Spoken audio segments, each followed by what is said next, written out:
Bismillahirrahmanirrahim. Assalamualaikum warahmatullahi wabarakatuh. Kembali lagi dengan saya Wedi Kurniawan. Dalam kesempatan ini saya akan menjelaskan resume jurnal yaitu dengan judul penentuan kelembapan tanah optimum untuk budidaya padi sawah dengan menggunakan SRI atau System of Rice Intensification menggunakan algoritma genetika. Nah, tugas ini bertujuan untuk nilai UAS dari mata kuliah kecerdasan buatan yang diampu oleh Ibu Okvalisa. Baiklah, kita masuk ke studi kasusnya. Studi kasusnya berlokasi di Nusantara Organic SRI Center yaitu NOSC di Nagrag, Sukabumi, Jawa Barat. Pendahuluan, kelembapan tanah yang optimum untuk budidaya padi sawah dengan sistem SRI sangat penting dengan tujuan untuk meningkatkan produksi padi dan produktivitas air. Studi kasus ini menggunakan metode optimasi dengan algoritma genetika untuk menentukan kelembapan tanah optimum pada masing-masing fase pertumbuhan tanaman berdasarkan data empirik selama 3 musim tanam percobaan. Nah, fase pertumbuhan tanaman terbagi 4 yaitu fase awal atau inisial, kemudian vegetatif atau crop development, kemudian tengah musim atau mid season, dan yang terakhir adalah akhir musim atau late season. Tingkat kelembapan tanah terbagi 3 yaitu basah, agak basah, dan kering. Nah, desain percobaan dari penelitian ini yaitu terdapat 4 plot yang digunakan dengan ukuran 4x4 dan ditanami varietas padi signature dengan beberapa komponen SRI, diantaranya tanam tunggal dengan benih muda umur 7 hari, jarak tanamnya yaitu 30x30 cm, menggunakan pupuk organik atau kompos dengan dosis 1 kg per meter persegi. Penyiangan dilakukan setiap 10 hari selama 4 kali sampai tanaman berumur 40 hari setelah tanam, bersamaan dengan penggunaan mikroorganisme lokal untuk meningkatkan aktivitas biologi di dalam tanah.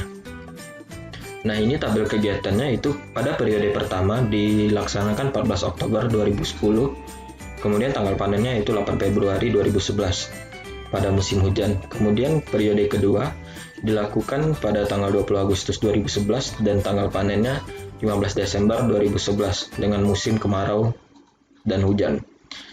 Kemudian yang terakhir adalah periode ketiga pada tanggal 22 Maret dan tanggal panennya 5 Juli 2012 pada musim hujan dan kemarau. Nah, langkah-langkah kegiatannya yaitu plot yang pertama, ketinggian air dijaga pada permukaan tanah untuk seluruh fase pertumbuhan sampai seminggu sebelum panen. Yang selanjutnya, kemudian plot kedua, ketinggian air dijaga pada permukaan tanah sampai 20 HST. Kemudian diturunkan sebesar 5 cm di bawah permukaan tanah sampai seminggu sebelum panen. Yang terakhir adalah plot 3 dan 4, ketinggian air dijaga sama seperti plot 2 sampai 20 HST. Kemudian diturunkan sebesar 10 cm di bawah permukaan tanah untuk plot 3 dan 20 cm untuk plot 4 sampai minggu sebelum panen. Pada waktu seminggu sebelum panen, seluruh plot dikeringkan. Tingkat ukur level kelembapan tanah yaitu kondisi level basah dicapai ketika nilai VF-nya adalah antara 0 sampai 1,6. Selanjutnya, kondisi level agak basah dicapai ketika nilai VF tanah di antara 1,6 sampai 2,54. Sedangkan kondisi kering dicapai ketika nilai VF tanah lebih rendah dari kondisi kapasitas lapang, yaitu 2,54. Rumus. Produktivitas lahan dicatat untuk menentukan produktivitas air yang didefinisikan sebagai total produksi per jumlah evapotranspirasi dalam satu musim tanam sesuai persamaan berikut. Nah, yaitu produktivitas air didapatkan dari persamaan yaitu total produksi dibagi jumlah evapotranspirasi. Selanjutnya, produktivitas air. Nilai manfaat air juga ditentukan pada masing-masing plot dengan persamaan berikut. Nah, nilai manfaat air didapatkan dari total produksi dibagi jumlah dari total irigasi ditambah intensitas dari hujannya. Kemudian produksi ditentukan oleh level kelembapan tanah dan parameter cuaca, dalam hal ini radiasi matahari dan suhu udara dengan persamaan dasar sebagai berikut. Nah, produksi didapatkan dari rata-rata kelembapan tanah, kemudian rata-rata suhu udara dan total radiasi. Kemudian kita masuk ke proses optimasi dalam menentukan kelembapan tanah optimum menggunakan model algoritma genetika. Didasarkan pada fungsi objektif sebagai berikut.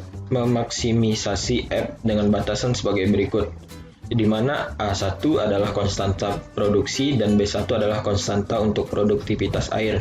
Untuk memberikan bobot yang sama di antara produksi dan produktivitas air, maka masing-masing bobot tersebut diberikan nilai masing-masing 0,5. SM minimum adalah nilai minimum kelembapan tanah dan SM maksimal adalah nilai maksimum kelembapan tanah yang didapatkan selama percobaan ini. Nah, di sini kita dapatkan diagram algoritma genetikanya dimulai dari K sama dengan 0, yaitu pembangkitan populasi awal.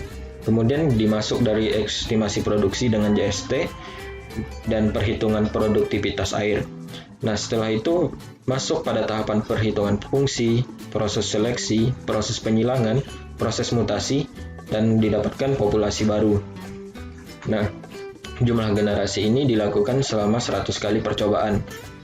Jika sesuai atau berhasil, maka dia selesai. Jika tidak, dia kembali ke perhitungan estimasi produksi dengan JST dan perhitungan produktivitas air. Nah, hasil penelitian yang kita dapatkan yaitu kondisi cuaca selama 3 musim tanaman percobaan. Pada musim pertama atau musim hujan, pada musim hujan didapatkan yaitu dengan intensitas 1332 mm, kemudian suhu minimumnya 19,5 derajat Celcius dan ratanya 23,5 derajat Celcius dan maksimumnya 31,9 derajat Celcius. Sedangkan musim kedua, kemarau sampai hujan, intensitas hujannya itu sebesar 626 mm dengan suhu minimum yaitu 16,2 derajat Celcius dan rata-rata 24 derajat Celcius dan maksimumnya 32,8 derajat Celcius. Dan yang terakhir yaitu musim yang ketiga adalah hujan sampai kemarau.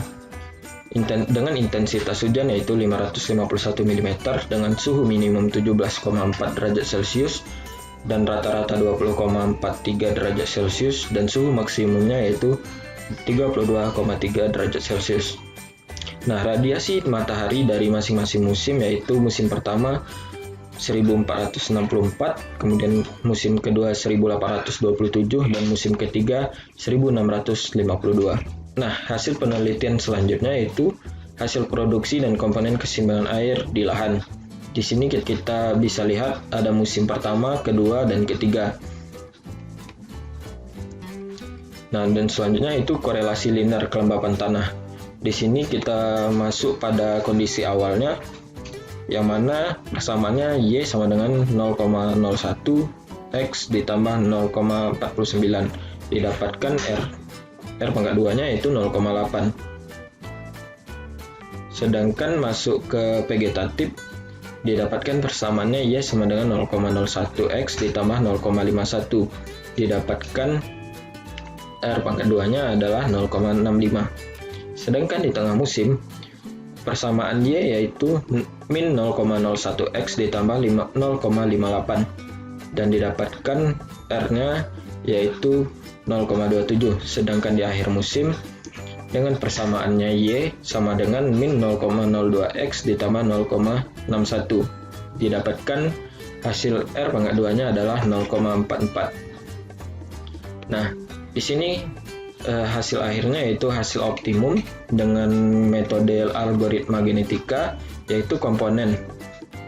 Fase awal didapatkan plot pertama 0,622 dengan besaran 0,622, keterangannya itu basah. Kemudian fase vegetatif dengan keterangan basah juga. Selanjutnya fase tengah atau musim. Fase vegetatif didapatkan 0,592 dengan keterangan basah, dan selanjutnya fase tengah musim didapatkan 0,522 dengan keterangan agak basah, sedangkan fase yang terakhir adalah 0,505 dengan keterangan kering. Nah, produksi yang didapatkan yaitu berjumlah 10, sedangkan nilai manfaat air 1,12 dengan besaran 1,27. Air irigasi didapatkan 343 dengan besaran 301 dan hujan Intensitas hujan di sini kita dapatkan 551 dengan besaran 551. Sehingga air irigasi yang dihemat didapatkan besarannya yaitu 12,28%. Kesimpulan yang kita dapatkan yaitu kombinasi kelembapan tanah optimum untuk budidaya padi metode SRI telah dicari dengan model algoritma genetika dengan tujuan untuk memaksimalkan produksi dan produktivitas air.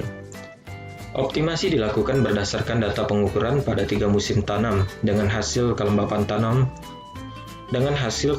tanah optimum adalah 0,622 dengan keterangan basah, 0,593 dengan keterangan basah, dan yang terakhir 0,455 dengan keterangan agak basah, serta 0,350 dengan keterangan kering.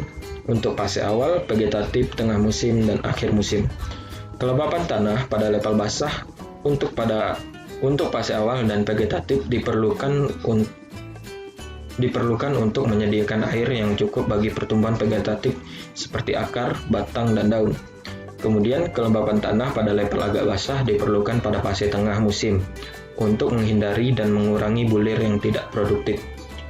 Yang terakhir yaitu kelembapan tanah pada level kering dapat diterapkan pada fase akhir musim untuk menghemat air irigasi ketika kebutuhan air tanah minimum. Dengan skenario tersebut, model algoritma genetika memperkirakan produksi dapat ditingkatkan 4,4%. Sekaligus juga meningkatkan produktivitas air sebesar 8,4% dan nilai manfaat air sebesar 15,2%. Dengan banyaknya air irigasi yang dihemat yaitu sebesar 12,28%. Demikianlah presentasi dari saya. Jika terdapat kekurangan, saya mohon maaf karena saya masih dalam proses pembelajaran. Saya akhiri. Wabillahi taufiq wal hidayah. Wassalamualaikum warahmatullahi wabarakatuh.